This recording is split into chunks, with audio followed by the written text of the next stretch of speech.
Today I'm going to show you 7 stretches that can help keep your low back healthy and prevent pain. So I'm going to go over the stretches in a sequence to just show you how they're done if you want to refer back to this video in the future. But then I'm going to go over a detailed description of how to do the stretches most effectively. I'm Dr. Peter Drysdale, I'm a chiropractor in Peterborough, and I've been helping people get well and perform at the best for over 25 years. So the stretches that I'm about to go over are mostly leg stretches, but these muscle groups attach to your pelvis, which can really affect low back function. But I just quickly want to show you the sequence of exercises so you can refer back to this video. So you're going to stretch hamstrings, 30 seconds. You're going to do a figure 4 stretch. You're going to do an adductor stretch, a glute stretch, a hip flexor stretch, a quadricep stretch, and a calf stretch. So I'm going to go over some of the important details about these stretches and how to get the best result without causing any injury.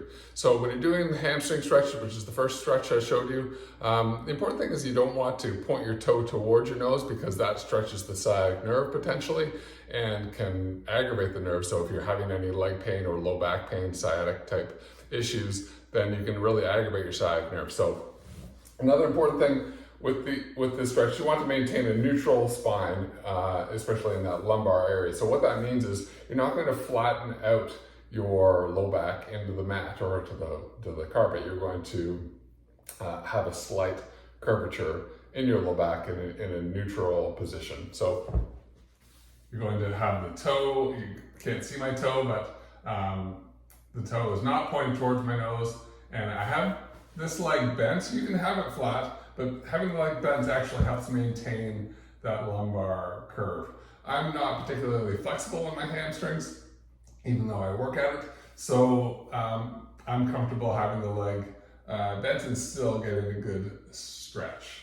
So you want to hold that for 30 seconds. And each of the stretches should be held for 30 seconds, 2 repeats. So both sides, obviously, and we'll progress to the next stretch. So the next stretch is called the figure 4, and it really gets into this piriformis glute area. So one foot is crossed over the opposite knee. You reach through your thigh and draw towards you. Again, you're going to try and maintain that lumbar curvature, and you'll really feel that stretch into the buttock area.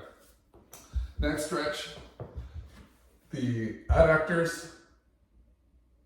Again, you don't want to point the toes towards your nose, and it really helps to contract your quadriceps a little bit and actively move your legs apart to feel that stretch through the groin area.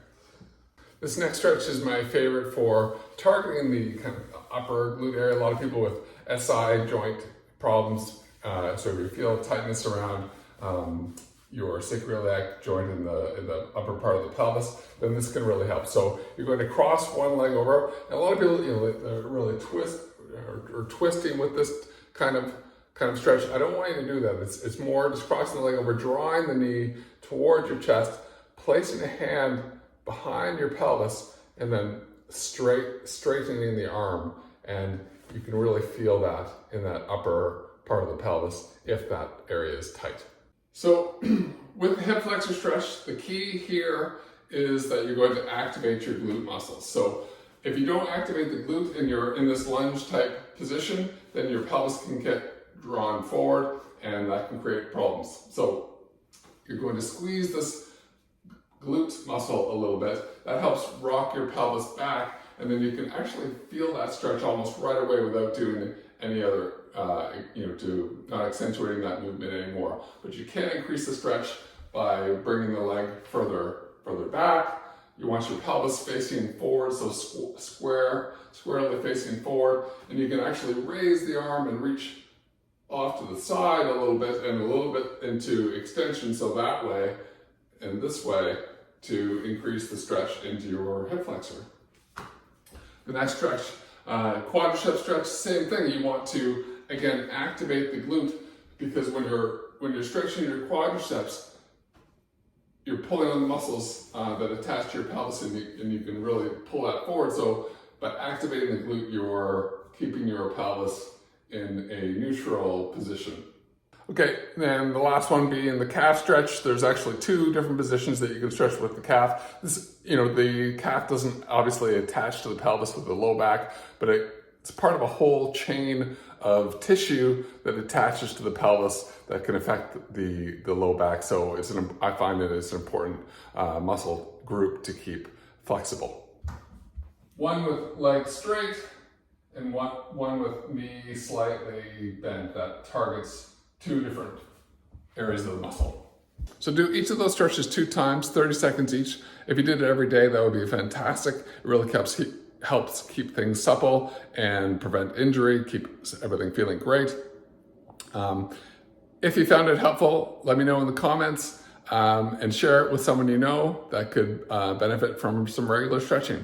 Thanks for watching.